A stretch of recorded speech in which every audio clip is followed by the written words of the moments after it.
बंधु सादर अभिवादन।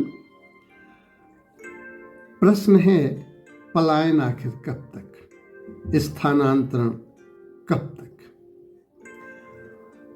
उत्तर प्रदेश के शहर संभल में जो जनसंख्या का प्रतिशत स्वतंत्रता के समय था उसमें 45% हिंदू और 55% मुसलमान थे, लेकिन 1976 और 78 के दंगों से आक्रांत होकर हिंदुओं का बड़ी मात्रा में पलायन हुआ और आज डेमोग्राफी 10% हिंदू और 90% मुसलमान हो गए हैं। ये भारत के संदर्भ में भी डेमोग्राफी बदल रही है, क्योंकि वृद्धि के अनुपात में अंतर है, वृद्धि दर में भी अंतर है। मुसलमानों की वृद्धि दर सबसे अधिक है। भारतवर्ष के उत्तरी पूर्वी प्रांत, असम, पश्चिमी बंगाल, केरल, बिहार, उत्तर प्रदेश जो मुस्लिम बाहुल्य क्षेत्र हैं, ऐसे बहुत से नगर और कस्बे हैं जहां जनसंख्या का अनुपात बढ़ रहा है। ये कैराना और मेवात जैसे शहरों की संख्या निरंतर बढ़ रही है। अंतर्राष्ट्रीय जगत में भी अगर हम देखें तो हम पाते हैं विश्व में 52 मुल्क ऐसे हैं जो इस्लामिक देश हैं, जहां शरिया का कानून चल रहा है और ये इस्लामिक देशों की जनसंख्या बढ़ती चली जा रही है। अभी हाल ही में बांग्लादेश प्रजातंत्र से इस्लामिक राष्ट्र घोषित हुआ। 22 मुल्क ईसाइयत के हैं और अन्य धर्मों के लोग हैं। अगर विश्व इतिहास पर हम नजर डालें तो भारतवर्ष में जो जनसंख्या बढ़ी उसके कुछ ऐतिहासिक कारण हैं। ईरान 1935 के पूर्व इस देश को पर्शिया देश कहा जाता था, ईरान को पर्शिया कहा जाता था और ये 1935 तक जो पर्शिया देश था 1969 में यह इस्लामिक गणराज्य हो गया और 7वीं सदी में इस पर अरब वालों ने आक्रमण कर दिया। अरब वालों के आक्रमण ये जीत लिया गया। परिणाम स्वरूप यहाँ पहले जो पारसी लोग थे, जो यहाँ वैदिक संस्कृति थी, यहाँ वो अग्नि पूजक लोग धर्म से आक्रांत होकर 12वीं सदी में ये ईरानी लोग भारत आए। भारत आने से भी इनकी जनसंख्या का ऐतिहासिक कारण है। दूसरा देश है अफगानिस्तान। अफगानिस्तान पहले बौद्ध, जैन, ईसाई बड़ी मात्रा में रहते थे। ये गांधार देश कहा जाता था, जहाँ की गांधारी थी, काम्बोज था। नल और दमयंती की कहानी इसी गांधार देश की कहानी है। गांधार देश में बौद्धों का ये बाद में गढ़ हो गया और बौद्ध यहाँ इतनी बड़ी संख्या में हो गए कि बड़े बड़े बौद्धों के बुत बनाए गए, जो तालिबानियों द्वारा अभी विगत दशक में ही तोड़े गए हैं। ये 1876 के पूर्व भारत का ही राज्य, भारत का ही एक टुकड़ा था, भारत का ही एक अंग था, अंश था और ये अंग्रेजों ने अफगानों की अधिकता की वजह से ये एक बफर स्टेट के रूप में बनाया और इसे अफगानिस्तान नाम दिया और यहाँ से बड़ी संख्या में लोग आए। अभी हाल में जब तालिबान ने आक्रमण किया तो हमने देखा किस तरह लोग वहाँ से भागे। भारत भी बड़ी संख्या में आए। पाकिस्तान 1947 में पाकिस्तान से लगभग 60 लाख हिंदू खदेड़ दिए गए और वो भारत आए और तत्कालीन पूर्वी पाकिस्तान से भी बड़ी मात्रा में आए। और जिस समय भारत स्वतंत्र हुआ उस समय जो पाकिस्तान में जो जनसंख्या थी वो 14% थी और आज घटकर जो 4% रह गई। बांग्लादेश में वह 22% थी जो आज घटकर 7% रह गई। इस तरह से जो बांग्लादेश से 1947 में तो ही आए ही थे पूर्वी पाकिस्तान से, 71 में भी बड़ी संख्या में ये लोग आए और बांग्लादेश से और म्यांमार जो बर्मा भारत का 1936 के पूर्वांश था उससे भी अभी 1915 में ये लोग आए। तो बर्मा से भी लोग आए और बांग्लादेश से भी आए, तमिल से भी लोग आए, क्योंकि लंका में जो 1979 में तमिल संघाई विद्रोह हुआ, उससे तमिल जनसंख्या बड़ी मात्रा में आ गई। तो हम देखते हैं भारतवर्ष में ईरान से भी लोग आए, अफ़गानिस्तान से भी लोग आए, पाकिस्तान से भी लोग आए, तमिल से भी लोग आए, म्यांमार से आए, बांग्लादेश से आए और तिब्बत से आए। तिब्बत से दलाई लामा के साथ बड़ी मात्रा में जो एक देश हुआ करता था वह वहाँ से हटाए गए, भगाए गए और उन्होंने भारत में समा। इस तरह से भारत में आने से और हिंदुओं के पलायन से यह डेमोक्रेसी में परिवर्तन आया। हमने देखी है फिल्म गदर, इसमें पाकिस्तान से आई जनसंख्या को स्पष्ट दिखाया गया है। फिर देखी है कश्मीर फाइल। कश्मीर वस्तुतः मैं कश्मीर के पंडितों से मिला, उनका दर्द सुना। वह उन्होंने कहा कि जब वे 2-4 लोग होते हैं तो वे रिक्वेस्ट सुनते हैं, लेकिन जब वो भीड़ में आते हैं, टिड्डी तल की तरह आते हैं, तो वे सुनते नहीं हैं, सीधा गला ही काट देते हैं। तो कश्मीर से भी खदेड़। केरला स्टोरी हमने देखी है कैसे धर्मांतरण का कार्य हो रहा है। तो अगर हम इतिहास पर नज़र डालें तो स्थानांतरण तो होता आया है, क्योंकि मनुष्य का जन्म या तो अफ्रीका के जंगलों में हुआ है या मध्य एशिया में हुआ है। पहले लोग स्थानांतरण करते थे भोजन के लिए, श्रेष्ठ भोजन प्राप्ति के लिए या श्रेष्ठ जलवायु के लिए। फिर स्थानांतरण हुआ हंगर एंड सेक्स, जो मनुष्य की मूल प्रवृत्तियां हैं। फिर स्थानांतरण हुआ धर्म के लिए, शिक्षा के लिए, पर्यटन के लिए, व्यापार के लिए। आज जो स्थानांतरण विश्व में हो रहा है वो रोजगार प्राप्ति के लिए अधिक हो रहा है या उच्च जीवन स्तर के लिए हो रहा है। तो स्थानांतरण होना तो स्वाभाविक है, लेकिन एक समुदाय के लोगों का बढ़ जाना, एक समुदाय के दूसरे आ जाना, ये एक विशेष बात थी। ये विश्व में भी ये बड़ी विकट समस्या है। आज 12 करोड़ 26 लाख लोग इस समस्या से ग्रसित हैं। USA, Canada, UK, Germany, France, Netherlands और इन समस्याओं से ग्रसित हैं। यहाँ जो लोग आए हैं इसकी वजह से मुद्रास्फीति बढ़ गई है उन देशों की, और अस्थिरता बढ़ गई है और अपराध बढ़ गए हैं। और डेमोक्रेसी परिवर्तन की वजह से वो देश आज एलन मस्क ने और डोनाल्ड ट्रंप ने स्पष्ट कहा है कि वो शरणार्थी शिविर बनाएंगे और निकाले जाएंगे। अगर ये टाइम्स ऑफ इंडिया में भी इसका जिक्र आया है, और इसके साथ ही इन्होंने ये रूट भी दिया है कि किस रूट से ये आते हैं। तो इन देशों में आने वाले जो देश हैं उनमें अफ्रीकाई, एशियाई देश बहुत अधिक हैं। इनमें सऊदी अरब से लोग पहुंच रहे हैं, यूएसए, यूके, यूरोप, सऊदी अरब से, ग्वाटेमाला से, अफ़गानिस्तान से, सीरिया से, वेनेजुएला से, ग्वाटेमाला से, पाकिस्तान से, बांग्लादेश से और भारत से। आने का कारण ये है कि ये यहाँ गरीबी बहुत है, यहाँ जलवायु या तो बहुत सख्त है या वहाँ की कुछ ऐसी नीतियाँ हैं, या आर्थिक प्रगति के लिए अभी जो जनसंख्या का स्थानांतरण हो रहा है वह युद्ध क्षेत्रों से, यूक्रेन से, गाजा से बड़ी मात्रा में लोग स्थानांतरण। तालिबान का भी अफगानिस्तान में हुआ तो वहाँ से युद्ध क्षेत्रों से आक्रांत होकर लोग यहाँ आए हैं। और इन देशों से जो चले हैं, इन देशों में जो आए हैं वो Germany, France, Netherlands, USA, UK, इनमें क्या है, अमीरी है, रोजगार के साधन हैं, जीवन स्तर है, जलवायु अच्छी है, शिक्षा और स्वास्थ्य की सुविधाएं हैं, और इनके मानव अधिकार की वजह से फिनलैंड, नॉर्वे, स्वीडन में भी जनसंख्या बढ़ रही है। और जो विश्व स्तर पर देखें तो युद्ध बहुत बड़ा कारण है। अभी गाजा में आक्रमण हुआ तो 10 लाख जो गाजा वाले थे वो बड़ी मात्रा में मानव अधिकार की वजह से यूरोप के लोगों ने, ईसाइयत के देशों ने, यूएसए ने तो इनको स्वीकारा, लेकिन मुस्लिम 52 मुल्कों ने किसी भी जनसंख्या के लिए द्वार नहीं खोले। इन 52 मुल्कों में अगर गाजा की जनसंख्या जाती तो 10 लाख जनसंख्या इन 52 मुल्कों में 1 लाख से भी कम एक देश में पड़ती, पर किसी ने कोई द्वार नहीं खोला। द्वार खोले गए हैं यूरोप के द्वारा।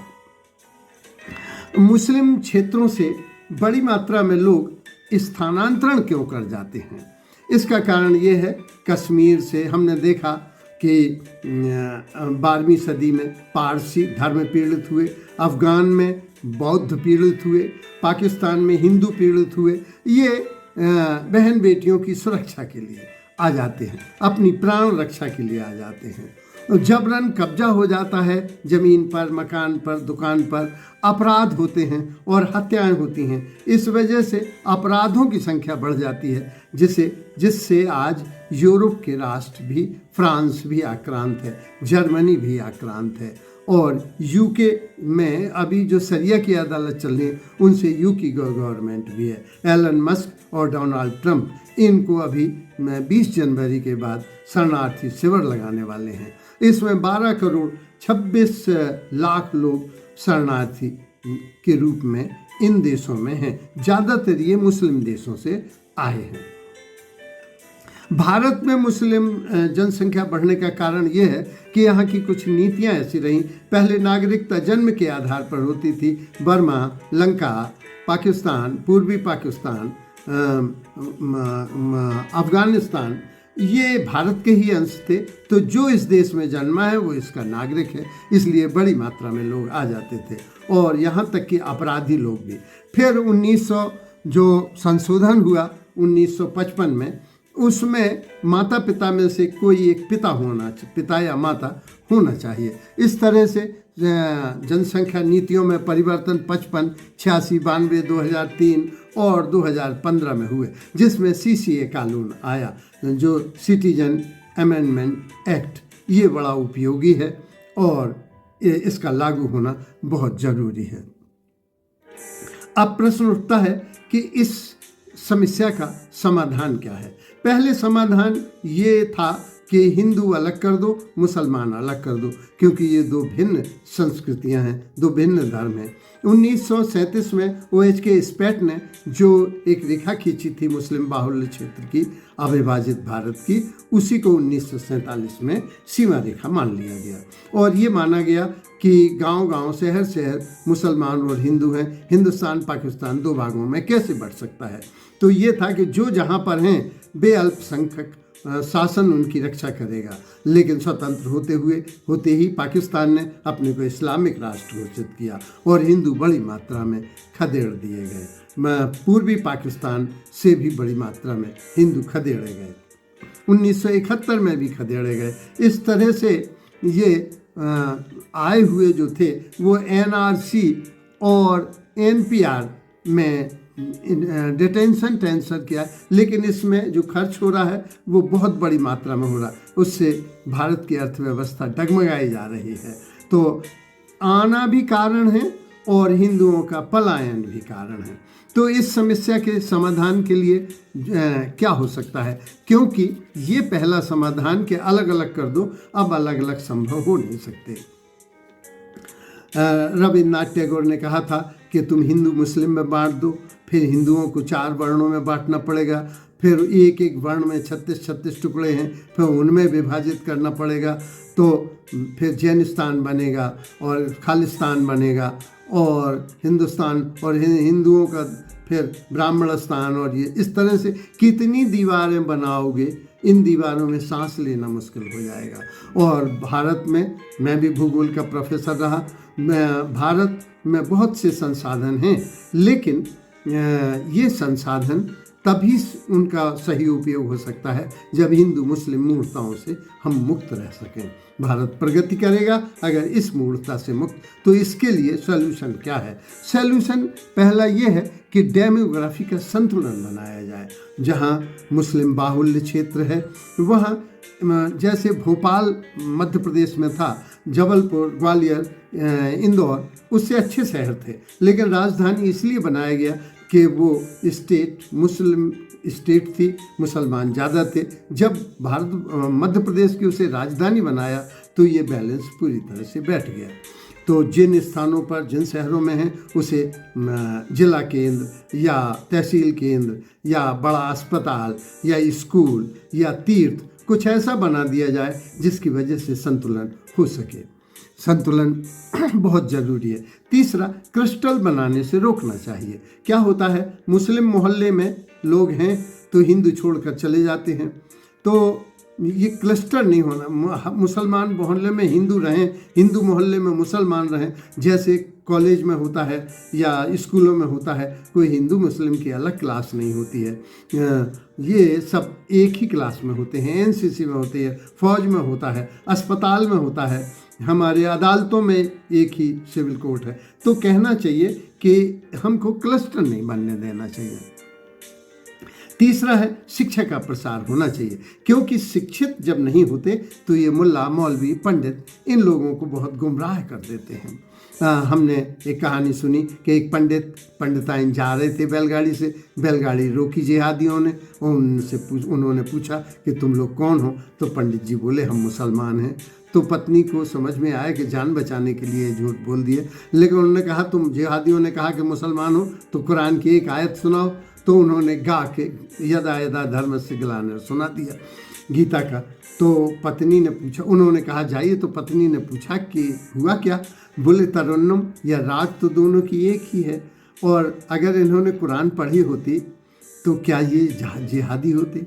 तो बिना पढ़े लोग आज बहुत अधिक हैं इस समुदाय में। इसलिए इसमें बहुत पढ़े न पढ़े लिखे लोग होने की वजह से ही इन्होंने लिखा था, रामधारी सिंह दिनकर ने अपनी पुस्तक संस्कृत के 4 अध्याय में, कि मुस्लिम धर्म कुछ इस तरह से इस्लामिक धर्म सुगठित हुआ है जिसमें जो सैनिक धर्म जैसा हो जाता है और नवयुवकों को नैतिक बल प्राप्त हो जाता है। उन्होंने इस्लाम का अर्थ किया, अरबी भाषा का शब्द है जिसमें शांति में प्रवेश करना, लोगों से भाईचारापन अपनाना, व्यवहार में लाना और खुदा की पनाह या शरण प्राप्त करना। लेकिन लोग आज गुमराह हो गए हैं। तो उदारता के संदेश देना, हिंदुओं में तो चाहे वो मनुस्मृति हो जो कहती है वसुधैव कुटुंबकम, हम तो गाय को भी माँ मानते हैं, पेड़ पौधों को भी अपने जैसा मानते हैं। गीता में आया है कि पेड़ पौधे जीव जंतुओं सभी में भगवान हैं, हम इसीलिए सूर्य को भी प्रणाम करते, गंगा को भी, गाय को भी प्रणाम करते हैं। तो शिक्षक उदारता का संदेश कुरान जैसे हिंदुओं में है, वेदों में है, उपनिषदों में है, स्मृतियों में है, संहिताओं में है, उसी तरह से कुरान उनकी एक पुस्तक है, उसमें भी उदारता के बहुत से संदेश हैं। इसमें सबसे पहला आया है कि तुम्हारा दिन मुबारक। कुरान में आया कि तीसरे पारे के नीचे से 5वीं आयत है कि तुम्हें तुम्हारा दिन मुबारक, उन्हें उनका दिन मुबारक। तो दोनों को सह अस्तित्व की, लेकिन जो मुल्ला मौलवी हैं वे कट्टर में, जो वे मक्का की आयतों की व्याख्या तकरीर न करके वे मदीना की करते हैं जो युद्ध के समय लिखी गई थी। जिहाद की वे अलग व्याख्या करते हैं। जिहाद का अर्थ है धर्म का प्रचार करना, धर्म गैरों को समझाना, लेकिन जिहाद का अर्थ योगी से है। इन्होंने जिहाद का अर्थ मारकाट से बता दिया है और अपढ़ लोग, गरीब लोग गुमराह हो रहे हैं। खलील जिब्रान ने लिखा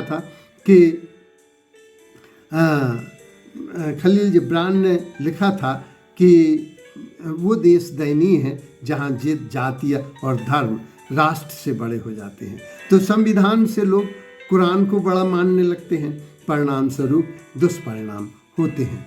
इसमें जो आया था कि ये ज़मीन आसमान सब अल्लाह की है, ये कुरान में आया है। हम थोड़े थोड़े वक्त के लिए आए। कुरान में आया है कि जो दंगा फसाद करते हैं वो हम में से नहीं हैं।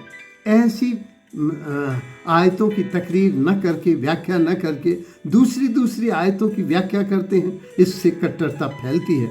और एक देश है तो हमें मिलजुल कर ही रहना पड़ेगा, क्योंकि अगर अलग रहेंगे तो सारी प्रगति मटिया मैट हो जाएगी।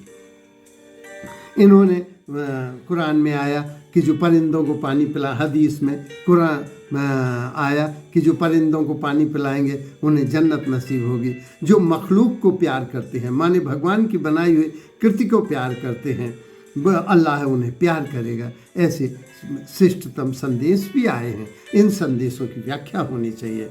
फिर जो गनी उस्मान थे, तीसरे खलीफा थे, मोहम्मद साहब के दामाद भी थे, उन्होंने कहा कि जो तलवार ना उठाएं तो उनके लिए मैं दुआ करता हूँ।